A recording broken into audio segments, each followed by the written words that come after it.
I work for the Small Charities Coalition. I'm the Services and Programmes Manager there, and I'll go into details about what we do, but I'm also a board member of a very small organisation called Refugee Youth UK, which is a small charity based in London that supports young refugees living in London to combat isolation through creative arts. So I won't go into detail about them today, but I'm more than happy to talk further about their work and my role as a board member with them afterwards, if anyone would like to know more. So just quickly, the things that I'll cover today is a brief background of Small Charities Coalition, outline the governance challenges and needs that we come across with our members.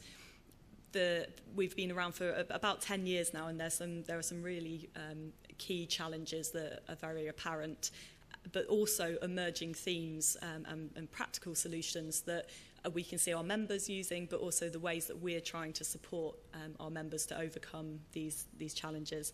And finally, I'll tie it back into the work of the code and how organisations such as ours, such as NCVO, we're trying to lead by best practice and encourage our members to implement and, as Dan said, apply and explain with the governance code.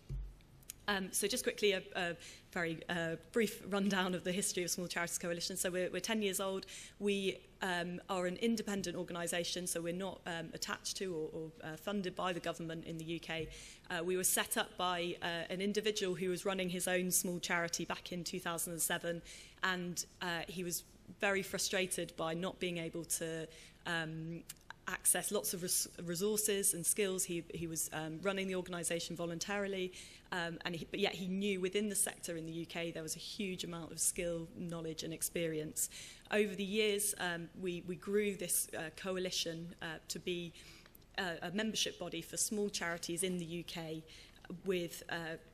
by collaborating basically with companies, individuals, larger charities in the sector, in order to support small charities. So what we've sort of coming in the last few years, what we've really experienced is this increasing demand for support.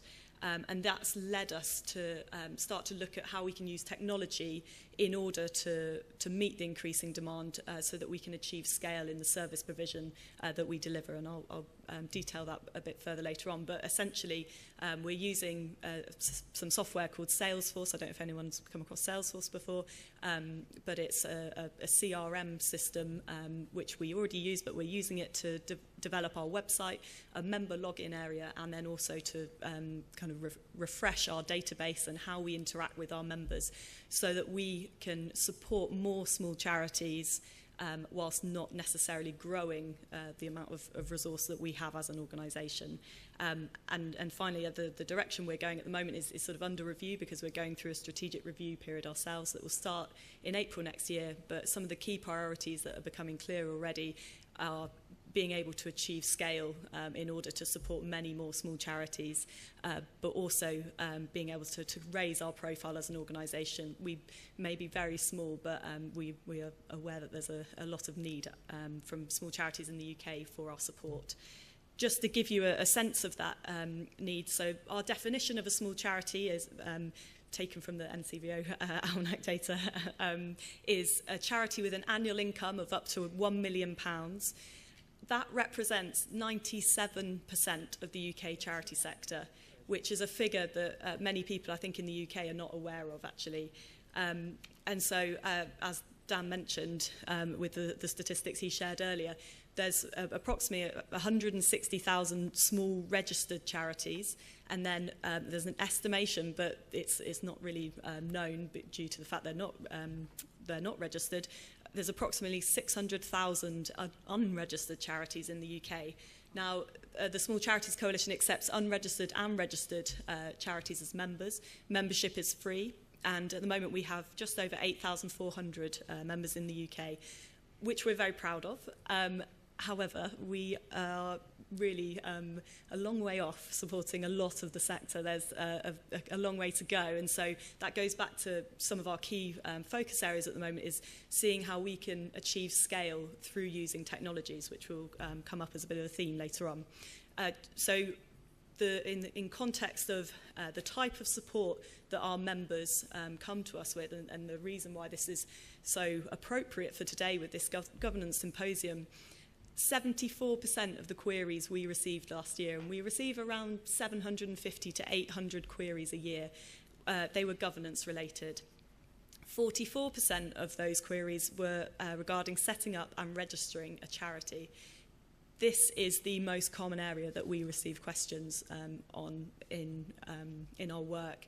And then just below that, I give just some examples of the further kind of governance questions that we get. And it's been a fascinating morning for both Dan and I said how similar the challenges are and how many parallels there are between different organisations working in different countries as well as Hong Kong, which is fascinating, but it shows that, you know, that there are some real consistencies around challenges.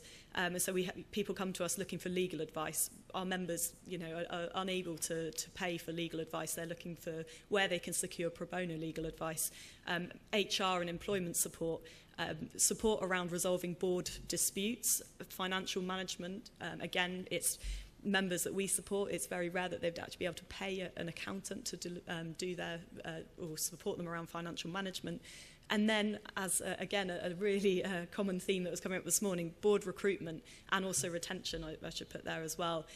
Being able to find and source skilled and experienced and appropriate trustees is something that our members are often looking for support in. Dan gave a really good outline of the other sort of issues and challenges going on in the sector, so I won't go into detail on that, but bear in mind that our members are coming to us with the previous challenges I've explained, whilst in the context of increased regulation, government cuts the funding, much more media scrutiny, and then they're being faced with sort of more complex and multiple needs coming from their beneficiaries.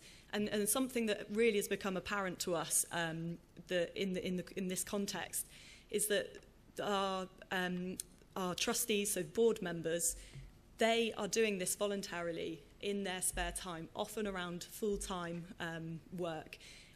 Something that comes up time and time again is that we're concerned about the well-being of individuals who are faced with increased regulation, you know, reading through a 250-page document, often when that document might have been designed for that 3% of the sector where they have a paid resource to digest that document and find out what it's talking about. So something that's becoming really clear is actually to have the headspace for delivering the services, for then thinking strategically, whilst coping with the increasing challenges within the sector is something that's a growing issue that we're aware of. However, to stop being quite so full of doom and gloom, what we're finding is that there's been three themes that we've noted most recently as well that have come about. And we've recently had a new chief executive who started in August, and she spent the last 2 or 3 months travelling around the UK and visiting lots of small charities. And what she's found and has observed from us as well, the areas where people are really succeeding or being able to tackle these challenges are through these three themes, and that's digital. And I'll put these in the context of governance as well. So digital being having a board that isn't scared to talk about digital. In the UK, I think everybody groans when someone says the word digital. It's a loaded word that can be really quite frightening. Probably myself about a year ago, I didn't really know what we were talking about when we were talking about digital in our context. For our members, what we're talking about when we say digital is simple, practical, and hopefully often free tools that are available for small charities to be able to use on an everyday basis to make their lives easier and to streamline and increase efficiencies within their work. And it was great to hear technology and digital touched on by the Chief Executive this morning actually as well. And so at the governance level, what's really important around digital is that the board understands that this doesn't have to necessarily mean a big investment. It doesn't need to be a huge piece of funding that's required. It's more about embedding digital in the culture of the organisation to be the use of simple, practical tools to improve efficiencies. it needs board support, however. And there's a great organisation actually that is working with others to do it, but do look up Reach Volunteering is another organisation in the UK who are doing a piece of work on digital board or digital trustees on boards. So that's Reach Volunteering. Do have a look at them. So the next theme is collaboration, which again has had quite a lot of mention today, which was good to hear. Now, also in the UK context, I think collaboration is a word that people can fear, can be worried about, or can actually, because it's being used so much in the UK, you feel this pressure that everybody should be collaborating.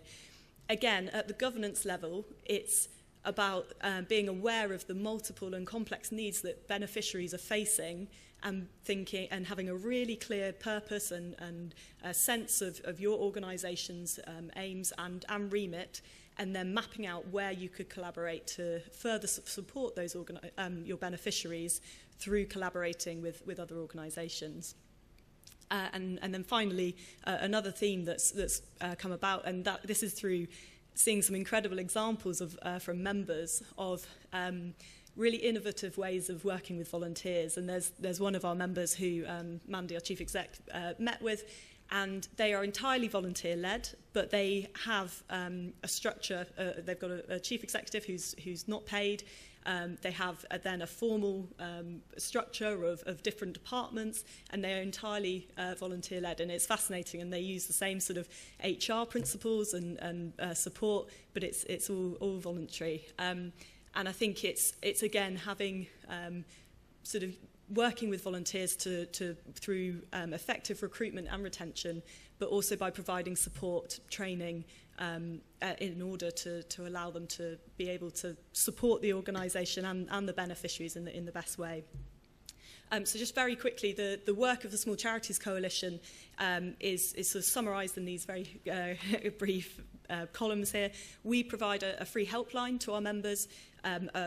We have referral partners where we're aware of other free helplines who can support our members. We will then introduce people to them if they've got challenges, for instance, around property. There's an organisation that works there around impact measurement, around legal support. We then also offer a free mentoring service, and this is, if this was our flagship service, it was started in the beginning through partnering with larger charities, and we then were able to help organisations to share skills, experience and knowledge within the sector.